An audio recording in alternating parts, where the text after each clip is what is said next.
ममता बनर्जी भी अगर किसी बात से नाराज हैं तो हम लोग उनको मना लेंगे, चुनाव लड़ेंगी। 2024 में चुनाव लड़ेगी। इंडिया मोर्चा बहुत मजबूत हो गया है और कोई भी दल इससे अलग नहीं जाएगा। जो 28 विपक्षी पार्टियां हैं,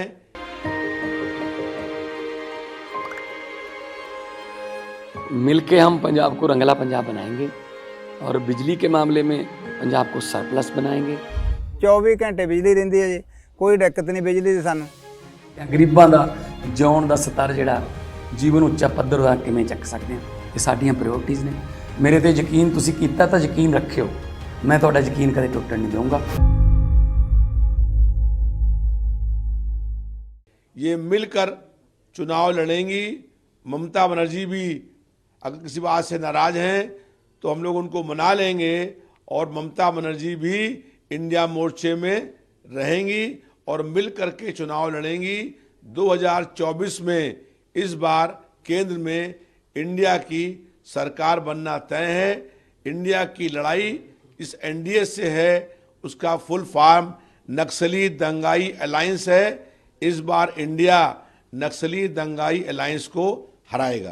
ममता बनर्जी ने कहा कि उनके जो निर्णय लिया अकेले लड़ने का, ममता बनर्जी जी जिन बातों से नाराज हैं वो बात उचित है और हम सब लोग मिल करके उनको मना लेंगे और वो इंडिया मोर्चे में शामिल रहेंगी और इंडिया मोर्चे को मजबूत करने का काम करेंगी।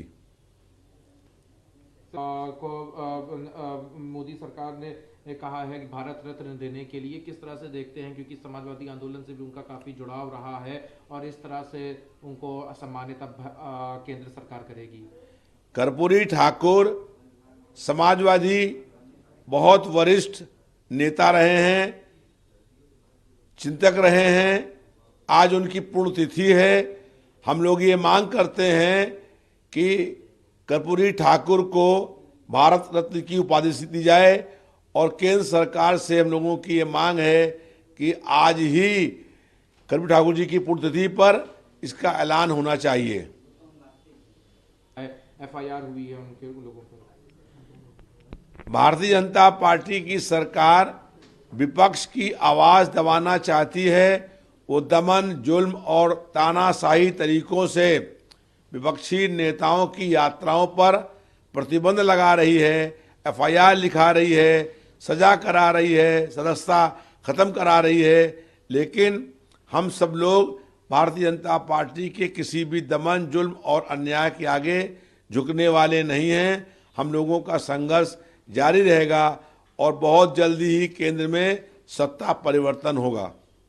अभी जिस तरह से ईडी की जो कार्रवाई है वो काफी, पवार की तरफ से एनसीपी फैक्शन के भी तमाम लोगों को ईडी ने समन किया था, जिसके ऊपर सुप्रिया सुले ने कहा कि ये तो गलत तरीका है चुनाव आते इस तरह की एजेंसियों को एक्टिव करना।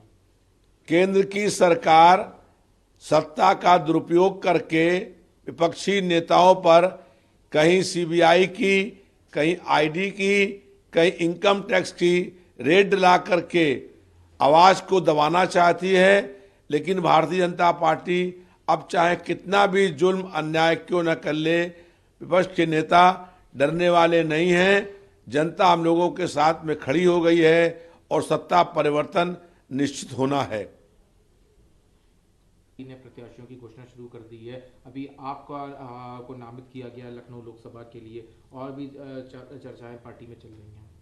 समाजवादी पार्टी के प्रदेश कार्यालय में लखनऊ के सभी वरिष्ठ नेताओं, पार्षद, पूर्व पार्षद के सामने जो है पार्टी के राष्ट्रीय अध्यक्ष माननीय अखिलेश यादव जी ने मुझे समाजवादी पार्टी की ओर से लखनऊ लोकसभा चुनाव का प्रत्याशी घोषित किया है। हम लोग चुनाव लड़ने का काम करेंगे और भारतीय जनता पार्टी को लखनऊ शहर में हराने का काम करेंगे, क्योंकि जनता हम लोगों के साथ में खड़ी हो गई है। लखनऊ की जनता भी परिवर्तन और बदलाव करने का मन बना चुकी है। लखनऊ में भी इस बार बदलाव होना है।